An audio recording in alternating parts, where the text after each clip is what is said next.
আমার জীবনের প্রথম হজের সফর ওই বছরে আল্লামা সাইদ রাহিমাহুল্লাহ রয়্যাল গেস্ট হয়ে উনি তার জীবনের শেষ হজটা করেছেন 2009 সালে। 2010-এর 10 ফেব্রুয়ারি এবং 11 ফেব্রুয়ারি এখানে তিনি মাহফিল করেছেন, লাস্ট মাহফিলটা। তো হজে যখন গেলেন সবাই মিলে আমরা তাকে বললাম, হুজুর দেশের অবস্থা খুব খারাপ, মামলা চলছে, প্রস্তুতি চলছে, গ্রেফতার হচ্ছে, ট্রাইব্যুনাল গঠন হয়েছে, আপনি দেশে ফিরলি আপনাকে ধরে ফেলবে। উনি মুস্কি হাসি মেরে বললেন, সাইদি পালায়া থাকার মানুষ না। আল্লাহু আকবার বলবেন না? আমার দেশ, আমার জনগণ মানবেতর জীবন যাপন করবে, মাজলুম থাকবে, আর আমি আরামে ঘুমাবো, এই শিক্ষা আমার রাসূল দেন নাই। উনি ফিরে এসেছেন, ঠিকই জেলখানায় ঢুকেছেন, জীবনের শেষ বিদায়টা দিয়েছেন কান্না দিয়ে না হাসি দিয়ে। তিনি হেসেছেন, আমরা কেঁদেছি। সম্মানিত ভাইরা, এই মাঠে এই জায়গায় তিনি বসে ওয়াজ করেছেন। আমি নগণ্য, আমার সে যোগ্যতা নাই। আমি তো জানি আমার ইলম কদ্দুর, আমার কোনো ইলম কালাম নাই। লা ইলমা লানা ইল্লা মা আল্লামতানা। আজকে তিনি যদি থাকতেন, আজকে এই মাহফিলের পরিপূর্ণ হক তিনি আদায় করতে পারতেন। যার মাহফিলে প্রথম দিন যত লোক হয়, দ্বিতীয় দিন আরো বেশি লোক হয়, তৃতীয় দিন আরো বেশি লোক হয়, চতুর্থ দিন আরো বেশি লোক হয়। কি এক বক্তৃতার জাদুঘর থেকে ছিলেন। আমরা শুধু তাফসীর মাহফিলে এই প্ল্যাটফর্ম থেকে প্রথমে তার জন্য দোয়া করে, আল্লাহ তুমি তার কবরটাকে জান্নাতের নূর দিয়ে মুনাফফার করে দাও। আরেকটা দাবি, আল্লামা সাইদি তার স্বাভাবিক মৃত্যু হয়নি, তাকে 13 আগস্ট জেলখানা থেকে চিকিৎসার নাম করে সুস্থ মানুষকে ধরে এনে হসপিটালে ভর্তি করায়া মেডিকেল বোর্ড তৈরি করে পরিকল্পিতভাবে দিল্লির প্রেসক্রিপশনে পয়জনিং করে তাকে হত্যা করা হয়েছে। তাফসীর মাহফিলের এই প্ল্যাটফর্ম থেকে সুস্পষ্ট ভাষায় জানান দিতে চাই, অবিলম্বে খুনিদেরকে প্রকাশ্যে ধরে চূড়ান্ত শাস্তি নিশ্চিত করা হোক। রাজি আছেন কারা কারা? হাত উঁচু করে দেখান মুসলমান।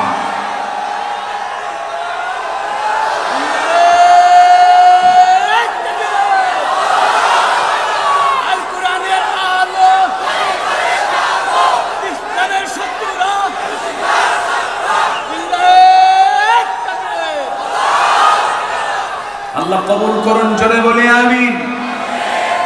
পূর্ব আকাশে সূর্য উদয় যেমন সত্য, আমার বিশ্বাস এই সবুজ ভূখণ্ড 55,000 বর্গ মাইলের এই সোনার বাংলাদেশে ইসলামী হুকুমত কায়েম হওয়া তেমনই সত্য।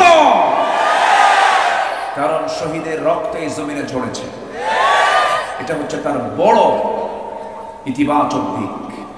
এদেশের মানুষ শহীদ হওয়া শিখেছে, শহীদ হতে প্রস্তুত।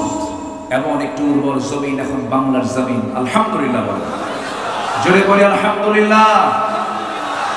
সম্মানিত ভাইয়েরা, অনেক কথাই তো আছে, এক রাতেই তো আমাকে শেষ করতে হচ্ছে। আসুন না আমরা সেই আলোচনার ধারার দিকে আস্তে আস্তে চলে যাই। কষ্ট হচ্ছে না তো আপনাদের? সম্মানিত হাজিরিন, কোরআন তো সেই কিতাব যা দিয়ে সব ফয়সালা হয়, সব সমস্যার সমাধান এর মধ্যেই পাওয়া যায়। বলি আলহামদুলিল্লাহ। আজকে আমি সারাদিন ফিকির করছিলাম কি বিষয় নিয়ে কথা বলা যায়। বহুদিন পরে যাচ্ছি, তো সূরা আহজাবকে আমি মাথায় নিয়েছি। সম্মানিত ভাইয়েরা, এটা এমন একটা কিতাব, আমি কাতার থেকে বছর 2 আগে দোহা টু ঢাকা বিমানে চড়লাম, বিমানে উঠলাম। 36,000 ফিট উপরে তখন বিমান। নিচের দিকে তাকায় দেখি জমিন তো দেখা যায় না, সূর্যের কিরণে কিছু মেঘ, বিশাল মেঘের স্তূপ, মাইলকে মাইল, চোখ আর পাচ্ছে না, এত দূর পর্যন্ত মেঘের এই মেঘখণ্ডমালাগুলো, মেঘমালাগুলো ঝুলে আছে। সূর্যের নিচে। তা আমি ভাবলাম যে এগুলো কেমন করে থাকে, এর কি ওজন আছে নাকি? আমার এই ধারণা ছিল না যেটা রিয়ালি ওজন আছে কিনা। একটু সার্চ দিয়ে দেখলাম না, কিউমুলাস নামক কিছু মেঘমালা আছে যাদের ওজন 10 লক্ষ টন পর্যন্ত। তো ভাবলাম আল্লাহ তুমি কি তোমার কালামে এই কথাগুলো বলেছ?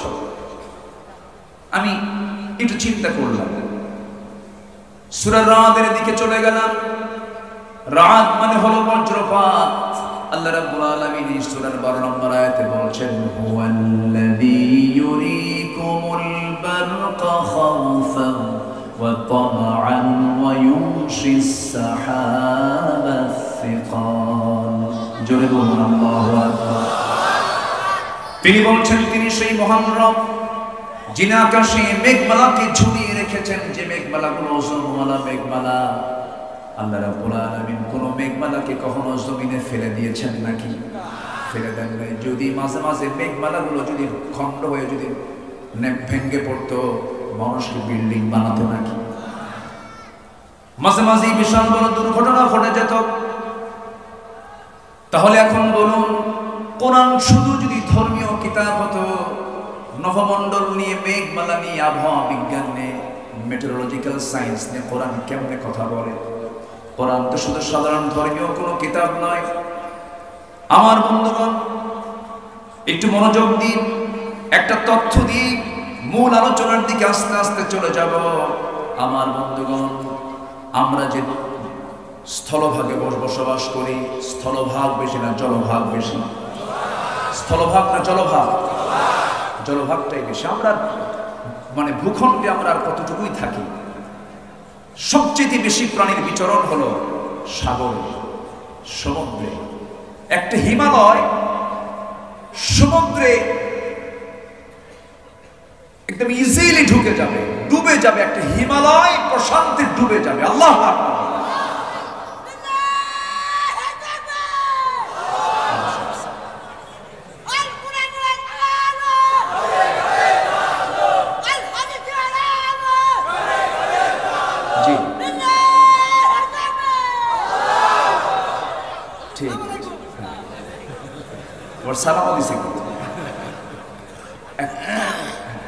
ঠিক আছে, এখন বসে।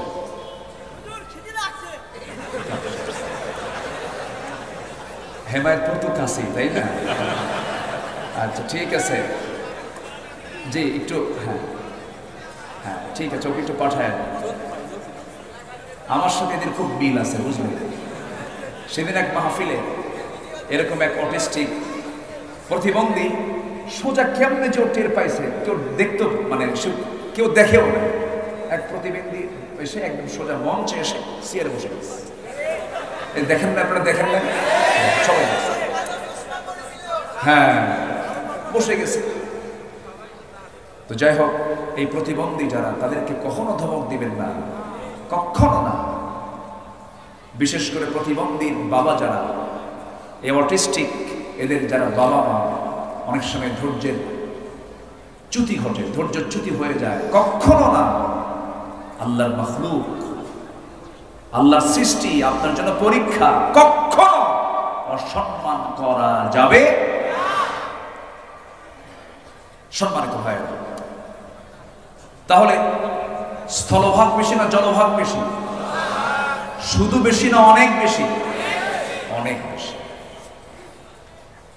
আল্লাহ রাব্বুল আলামিন সমুদ্র বিজ্ঞান নিয়ে কথা বলেছেন, সমুদ্র জগৎ নিয়ে কথা বলেছেন। সূরা নূরের 40 নম্বর আয়াতে মহান রব্বুল আলামিন কাফিরদের দৃষ্টান্ত উপমা দিতে গিয়ে তিনি বলছেন, আও কাযুলুমাতিন ফি বাহরিল লুজ্জি ইয়াগশাহু মাওজুম মিন ফাওকিহি মাওজুম মিন ফাওকিহি সাহাব। জোরে বলুন আল্লাহু আকবার। যুলুমাতুন বা'দুহা ফাওকা বা'দিন ইযা আখরাজা ইয়াদাহু লাম ইয়াকাদ ইয়ারাহা ওয়া মান লাম ইয়াজআলিল্লাহু লাহু নূরান ফামা লাহু মিন নূর। জোরে বলুন আল্লাহু আকবার। আল্লাহ রাব্বুল আলামিন যারা কাফির, যারা অবিশ্বাসী, তাদের এক্সাম্পল দিতে গিয়ে, উপমা দিতে গিয়ে বললেন, কাফিরদের উপমা এমন যেমন এক বিশাল গভীর সমুদ্রের তলের অন্ধকার, উপরে একটি তরঙ্গ চেয়ে আছে, তার উপর আরেকটা তরঙ্গ, এবং এর উপরে ঘন কালো মেঘমালা, অন্ধকারের উপর অন্ধকার চেয়ে আছে। এমনকি কেউ যদি তার হাত বের করে তবে তার সে তাও আদৌ দেখতে পাবে না, গভীর অন্ধকার।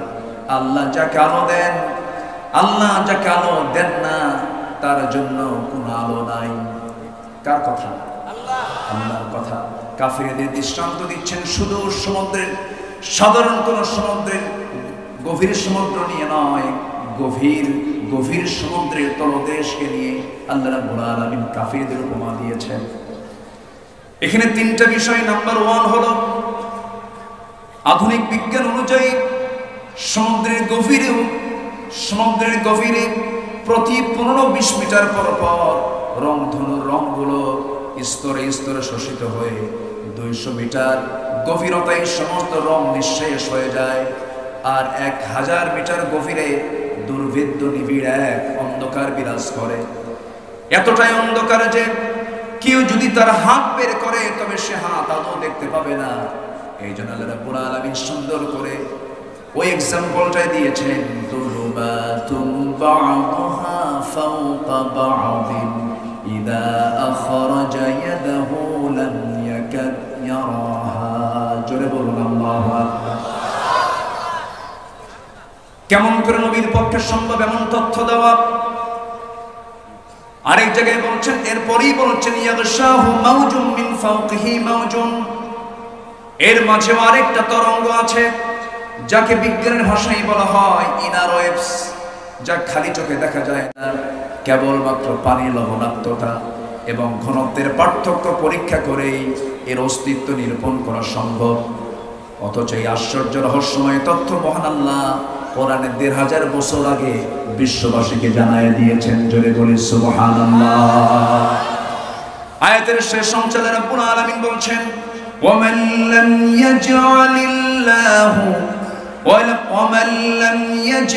الله له نورا فما له من نور। আল্লাহ যাকে নূর দেন না সে কখনো নূর, তার জন্য কোনো নূর নাই। আধুনিক সমুদ্র বিজ্ঞান বলছে সমুদ্রের গভীরতায় বিশেষ কিছু প্রাণী আছে যাদের কোনো দৃষ্টি শক্তি নাই। তারা তাদের ল্যাটারাল লাইন অর্গান ব্যবহার করে ওই পরিবেশে নেভিগেট করে, যা মহান আল্লাহ রাব্বুল আলামিনের এক অশেষ নিদর্শন। আমার বন্ধুগণ, এই যে চমৎকার সমুদ্র জগৎ নিয়ে কাফেরদের দৃষ্টান্ত দিয়েছেন, 1500 বছর আগে কোনো মানুষের পক্ষে সম্ভব নয়। একমাত্র কোরআন নাজিল করেছেন তিনি আমার কে। আসতে বলবেন, তিনি আমার কে। এই আয়াতটি দেখে সামুদ্রিক ভূতত্ত্ববিদ্যায় বিশ্ববিখ্যাত বিশেষজ্ঞ জেদ্দার বাদশাহ আব্দুল আজিজ ইউনিভার্সিটির একজন অধ্যাপক দুর্গা রাও, তিনি বলেছেন 1400 বছর পূর্বে, 1500 বছর পূর্বে একজন স্বাভাবিক মানুষের পক্ষে এমন বিস্ময়কর ঘটনাসমূহের এরূপ সুবিস্তারিত বর্ণনা দেওয়া কোনো ক্রমেই মানুষের পক্ষে সম্ভব নয়। অবশ্যই এই কিতাবটা নাজিল করেছেন তিনি আমার কে। আসতে বলবেন, তিনি আমার কে। কোরআন শুধু নামাজের কথা বলে না, কোরআন শুধু রোজার কথা বলে না, কোরআন শুধু রাজনীতির কথা বলে না, কোরআন পৃথিবীর সকল সমস্যার সমাধানের কথা বলে, ঠিক কিনা? এর মধ্যে সব কিছু আছে। আমি কি আলোচনা চালাবো? 2-1 করে ওঠেন কেন? হ্যাঁ, কষ্ট হচ্ছে আপনাদের? আলোচনা একটু চালাই, আমাকে সুযোগ দেন। আপনি যদি ওঠেন আমি তো আলোচনা হারিয়ে ফেলবো। ফজর নামাজ পড়ে যাবেন? যাক, কিছু লোক এরকমও পাইছি। বলি আলহামদুলিল্লাহ, জোরে বলি আলহামদুলিল্লাহ, যে এই হাজার হাজার মানুষের ভিতরে কিছু তো হাজত থাকতেই পারে। অনেক আগে বসেছেন, অনেকে উঠছেন, কিন্তু আমি চাবো, আমার এক্সপেক্ট হচ্ছে সবাইকে নিয়ে শেষ পর্যন্ত থেকে এই যে মজলুম লোকগুলো দুনিয়া থেকে বিদায় নিলেন, তাদের জন্য একটু দোয়া করার দরকার কি আছে না ভাই? আসতে বলবেন না, আছে না ভাই? তাদের জন্য দোয়া হলো, আমার জন্য দোয়া হলো। সবাই বসো, একটু আমরা সময় নিয়ে আমি 10টা পয়েন্ট আমি একটু কথা বলবো। জোরে বলি ইনশাআল্লাহ, জোরে বলি ইনশাআল্লাহ। রাসূলের আদর্শে আখিরাতের পথ এবং পাথেও। মূলত আমরা এই দুনিয়াতে এসেছি, কিন্তু আমাদের মূল জায়গা কি দুনিয়া না আখিরাত? আসতে বলবেন না, দুনিয়া না আখিরাত? আখিরাতকে ভালো করার জন্য দুনিয়াতে কিছু কাজ করে যেতে হবে, এবং সেই কাজের জন্য যিনি আমাদের মডেল, তিনি হচ্ছেন মুহাম্মদুর রাসূলুল্লাহ। মুহাম্মদুর রাসূলুল্লাহ। আল্লাহ রাব্বুল আলামিন বলেন, লাকাদ কানা লাকুম ফি রাসূলিল্লাহি উসওয়াতুন হাসানাতুন লিমান কানা ইয়ারজুল্লাহা ওয়াল ইয়াউমাল আখির ওয়া যাকারাল্লাহা কাসীরা। জোরে বলুন আল্লাহু আকবার। সূরাতুল আহজাব 21 নম্বর আয়াত। আল্লাহ রাব্বুল আলামিন বলেন, তোমাদের জন্য রাসূলের মধ্যে রয়েছে চমৎকার আদর্শ।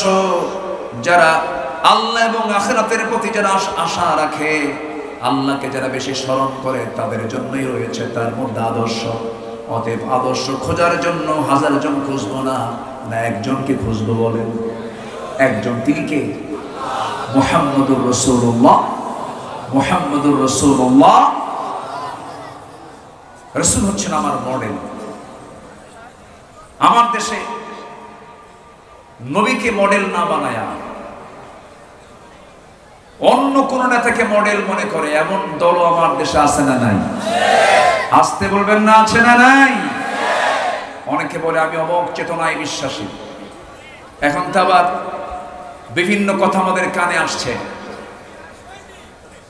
এ থামেন, আমারই কথি দেন, জি আমার একটু বলতে দেন। সম্মানিত বন্ধুগণ, আমি যখন কবরস্থ হব, আমাকে রেখে আসা হবে কি বলে? বিসমিল্লাহি ওয়া আলা, বলুন বলুন, বিসমিল্লাহি ওয়া আলা মিল্লাতি রাসূলিল্লাহ। যদি কেউ রাসূলের মিল্লাতে না যেতে চান, বিসমিল্লাহি ওয়া আলা মিল্লাতে লেনিন, কার্ল মার্কস, মাও সেতু, এটা বলি তাকে বিদায় করতে হবে। একটা আছে ইনু, ইনু ওই যে নদীর ওই পার, এটা তো এখন ভিতরে বলা হয়, এটা গেছে। এখন তো আর দেখেন কোনো জঙ্গি নাটক কিন্তু আর নাই। কোথাও কি শুনছেন এরকম অমুক জায়গায় জঙ্গি অভিযান চালিয়ে এতগুলো অস্ত্র, জঙ্গি বই, জিহাদি বই সহ এত লোককে সেখান থেকে গ্রেফতার করা হয়েছে? এমন কোন নাটক কি 5 মাসে আছে?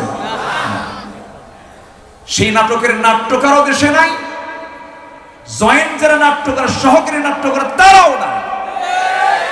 এই জন্য 5 মাসে আর এগুলো কিছু শোনা যাচ্ছে না। এর জয়েন্ট নাট্যকার ছিল হলো এই যে ইনো একটা, ও কিছু হইলি জঙ্গি শব্দটা তুলত। সম্মানিত বন্ধুগণ, ওরা ভেবেছিল এই দেশ থেকে ইসলামকে নির্মূল করতে। ইসলাম কারো বাবার না, ইসলাম কার? আসতে বলবেন না, ইসলাম কার? ইসলাম ছিল, আছে, থাকবে। তুমি থাকবে না। আল্লামা সাঈদীর কি সুন্দর কথা, 25 বছর আগে কি বললেন। আপনারা কি মনে করেন জানি না, আমি তো মনে করি উনি একজন বড় আল্লাহওয়ালা মানুষ ছিলেন। আপনারা মনে করেন কি না? 25 বছর আগের কথা। গোড়ায় ঝাঁকি দেব, গোড়ায় নাড়া দেব, মামু বাড়ি দিল্লি গিয়ে পড়বা। সোজা কোথায় গিয়ে পড়ছে? কোথায় গিয়ে পড়ছে? এমন একটি সময় আসবে, পালানোর জন্য একটি ইঁদুরের গর্ত খুঁজে পাবা না। বিচারপতি মানিক, কালা কুলো, কালা তো আল্লাহ বানায়। এই মানিক রে বিছানা দেয় নাই। সিলেটবাসীকে ধন্যবাদ, কলার পাতা দিয়েছিল। পরের দিন কোর্টের হাজিরা, কোর্টে তুলতে নিয়ে সিলেটবাসী খুব ভালো আপ্যায়ন করেছে, একদম 2 বিসা আউট করে খাসি বানায় দিয়েছে। যা কি কথা বোঝেন নাই? কথা বোঝেন নাই? নেত্রী হেলিকপ্টার অপেক্ষা করছেন, দরবেশকে নিয়ে যাবেন, দরবেশ নাই। কয়েকদিন পর তার মুখের দাড়িও নাই, মাথার চুল কালো, পাঞ্জাবি খুইলা গেঞ্জি পড়ছে, পাজামা খুলে লুঙ্গি পড়ছে, যেন তারা কেউ না আসেনি। আবার ভুল করে নৌকায় চড়ছে। ভুল করে কই চড়ছে? নৌকায় চড়ে কি আর পার পেতে পারে? কোস্টগার্ড ধরে ফেলেছে, সাথে ছিল আইনমন্ত্রী। আইনমন্ত্রীকে কোস্টগার্ড বলে, স্যার আপনাকে চিনছি আমি, থানায় চলে। আইনমন্ত্রীকে, আমি কি একা আসছি? আমি তো জামাতের সাথে আসছি। কিসের সাথে? উপায় নাই তো। কে? কই যে বসে আছে, মাথা ওই যে বসে আছে, মাথার চুল কালো, মুখে দাড়িও নাই, লোকটা গেঞ্জি পরা, লুঙ্গি পরা, লোকটা কে? ভালো করে দেখো, ওটাই দরবেশ। ওরা চেয়েছিল আলেমদেরকে বেইজ্জত করতে, আল্লাহ ওদেরকে লাঞ্ছিত করে ছেড়েছেন। কত কথা বলবো, বহু কথাই তো রয়ে আছে। বলি বলি বলি জোরে বলি ইনশাআল্লাহ। দিন এসেছে আমাদের, এক মাকে শীত যায় না তো। ওরা ভেবেছিল মাঘ আর আসবে না। সম্মানিত বন্ধুগণ, তাহলে সব আদর্শ মাইনাস, আমার আদর্শ একজন, তিনি কে? মুহাম্মাদুর রাসূলুল্লাহ। মুহাম্মাদুর রাসূলুল্লাহ, সেই নবীজির চারিত্রিক সনদ পৃথিবীর কেউ দেয়নি, দিয়েছেন কে?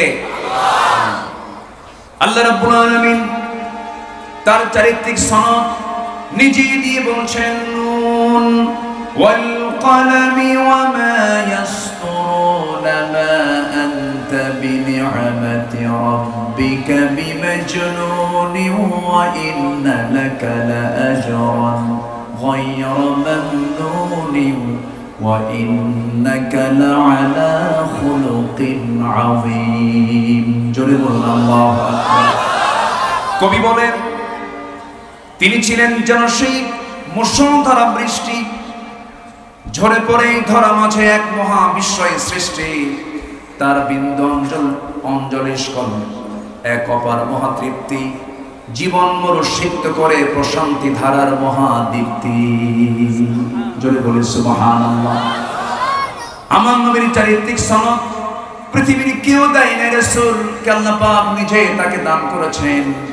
সুইডিশ একাডেমির প্রয়োজন নাই, আমাদের দুনিয়ার কোনো একাডেমি থেকে পুরস্কার পাওয়ার প্রয়োজন নাই। আমাদের প্রয়োজন পুরস্কার পাওয়া দরকার কার? দরবার থেকে। আল্লাহ বলছেন, বান্দারে আমি তোকে মহা পুরস্কারে পুরস্কৃত করব, শর্ত হলো বান্দা তুই আমার সঙ্গে মহব্বতে চলে আয়, আমাকে তুই খুশি করার চেষ্টা কর। আমার আল্লাহ তাআলা প্রত্যেক রাত্রিতে আরশ আজিম থেকে দুনিয়ার আকাশে চলে আসেন। যেরকম সুবহানাল্লাহ। সহিহ হাদিস, আমার আল্লাহ তাআলা প্রত্যেক রাত্রিতে, শেষ রাত্রিতে, মাঝ রাত্রিতে ফিস সামাঈদ দুনিয়া, দুনিয়ার আকাশে চলে আসেন। এসে বলেন, আলা মিন মুস্তাগফিরিন ফাগফির লাহ, কোন ক্ষমা প্রার্থী আছো আমার কাছে ক্ষমা চাবে, আমি তাকে ক্ষমা করে দেব। আমার বন্ধুগণ, আমার আল্লাহ তাআলা আমাকে এত বেশি ভালোবাসেন, সাত আকাশ কোথায়, প্রথম আকাশ কোথায়, কত দূর থেকে প্রত্যেক রাত্রিতে আমার আল্লাহ আমাকে মাফ করার জন্য আসেন। আমরা যে দুনিয়াতে বসে আছি, এই দুনিয়া থেকে এই আসমান যদিও দেখতে পাচ্ছি, কিন্তু আসমান থেকে শুধু দূরে না, আমাদের দৃষ্টিতে অনেক দূরে, অনেক দূরে। কেউ কে গিয়েছে নাকি? যেতে পেরেছে নাকি? যাওয়া সম্ভব নাকি? সম্ভব না। আমার বন্ধুগণ, শুধু ছোট্ট একটা তথ্য দেব। আল্লাহ আমার জন্য, আমাকে খুশি করার জন্য কত কাছাকাছি চলে আসেন আল্লাহ তাআলা, কত দূরে তার আরশ আজিম। আমরা যেখানে বসে আছি ঠিক এই জায়গা থেকে সূর্যটা আমরা দেখতে পাই প্লেটের মতো 13 লক্ষ গুণ বড়। ওই সূর্যের চাইতে বেটেলজুইস, সুপারনোভা, আল্ট্রা, প্রক্সিমা সেন্ট্রাই, এই সমস্ত তারকারা যেগুলো, কত বড় বেটেলজুইস একটা তারকা আছে, এই সূর্যের চাইতে শুধু এক গুণ নয়, দ্বিগুণ নয়, ওই সূর্যের চাইতে ব্যাটেল জুইস তারকা আছে, সেই তারকাটা 33 কোটি গুণ বড়। 33 কোটি গুণ বড় একটা তারকা। শুধু এরকম একটা তারকা নয়, কোটি কোটি গ্যালাক্সি আছে। প্রত্যেকটা গ্যালাক্সির ভিতরে আল্লাহ রাব্বুল আলামিন 500 বিলিয়ন করে তারকা রেখে দিয়েছেন। এরকম করে আল্লাহ রাব্বুল আলামিন মহাশূন্যে তারকাগুলো ঝুলায় রেখেছেন। শুধু মহাশূন্যের কথা বলছি, আমি তো করে যাই নাই। মানুষ চাঁদের দেশে চলে গেছে, চাঁদ সফর করেছে, মঙ্গল গ্রহে গেছে। বান্দা যদি মনে করে গ্রহ দেখলাম মঙ্গল, দেখলাম চাঁদ, চাঁদের দেশ দেখলাম, একটু তারকার দেশ দেখতে চাই, তারকার দেশে যদি কোনো বান্দা যেতে চায়, দুনিয়ার কোনো যানবাহন দিয়ে চলবে না, দুনিয়ার কোনো বিমান কপ্টার দিয়ে চলবে না, নভোযান দিয়ে চেষ্টা করা যেতে পারে। দুনিয়ার লেটেস্ট নভোযান হলো অ্যাপোলো 11, যার ঘন্টার গতি হলো 39,000 কিলোমিটার। 39,000 কিলোমিটার বেগে যদি রওনা দিয়ে দেয়, বান্দা রওনা দিয়েছে সেই পৃথিবীর সবচেয়ে নিকটবর্তী তারকার দেশ, যার নাম হলো প্রক্সিমা সেন্ট্রাই। পৃথিবীর সবচেয়ে কাছাকাছি তারকার দেশ, সেই তারকার কাছে যদি যেতে চায় কেউ, এমন দ্রুতগতি সম্পন্ন অ্যাপোলো 11 চড়ে তার সময় লাগবে 1,15,000 বছর মাত্র। যাবেন কারা কারা? হাত তোলেন। সম্ভব? আসতে বলে সম্ভব। আমি কি আকাশে গেছি এখন? আকাশ তো বহু দূরে। এরকম প্রথম আকাশ, দ্বিতীয় আকাশ, তৃতীয় আকাশ, চতুর্থ আকাশ, 7 আকাশের উপরে আমার আল্লাহ তাআলা আরশে আজিম। সেখান থেকে প্রত্যেক রাত্রে আমাকে আপনাকে মাফ করার জন্য প্রথম আকাশে চলে আসেন। তাহলে কি তাহাজ্জুদের দরকার আছে? আসতে বলে আছে, আরো জোরে বলেন আছে। আমার নবীজি তাহাজ্জুদে কাঁদতেন কেমন? নাসাই শরীফের হাদিস। আমার নবীজি তাহাজ্জুদের নামাজ যখন পড়তেন, সিজদায় গিয়ে এত অঝরে ঝাড়ায় কাঁদতেন তিনি। তার কান্নার আওয়াজটা কেমন হতো? হাদিস এসেছে, চুলায় আগুন ধরিয়ে দেওয়ার পরে পাতিলে পানি তুলে দিয়ে যদি পাতিলটার পানি গরম করা হয়, গরম হলে পরে, সিদ্ধ হলে পরে পানি টকবক টকবক যে আওয়াজটা হয়, আমার নবীর সিজদায় পড়ে যখন তিনি কাঁদতেন, টকবক পানির মতো আওয়াজ আমার নবীর মুখ থেকে বের হতো। রাসূল এত কাঁদতেন। সবচেয়ে বেশি কেঁদেছেন আমার নবীজি। জায়নামাজ ভিজে যেত, এত কান্না তিনি কাঁদতেন। এই কান্নার অধিকাংশ কারণ ছিল আমি এবং আপনি, আমার উম্মত। জোরে কোন সুবহানাল্লাহ। ইন তুআযিবহুম ফাইন্নাহুম ইবাদুক। আল্লাহ তুমি যদি আযাব দাও, তুমি যদি শাস্তি দাও, তারা তো তোমার বান্দা, তুমি আমার উম্মতগুলোকে maaf করে দাও। কাল হাশরের ময়দানে সবাই বলবেন নফসি নফসি, আমার নবীজি বলবেন উম্মতি উম্মতি। এই জন্য আদর্শ মডেল দরকার একজন ব্যক্তির, মুহাম্মদ সাল্লাল্লাহু। যে নেতাকে আমি কবরে পাবো, যে নেতাকে আমি মিজানে পাবো, যে নেতাকে আমি পুলসিরাতে পাবো, যে নেতাকে আমি হাউজে কাউসারে পাবো, যে নেতাকে আমি কাল হাশরের ময়দানে পাবো, সেই নেতাকে নেতা না বানায়া দুনিয়ার উল্লুক ভাল্লুককে নেতা বানাবেন, কিয়ামতের দিন মুসিবতে পড়ে যাবেন।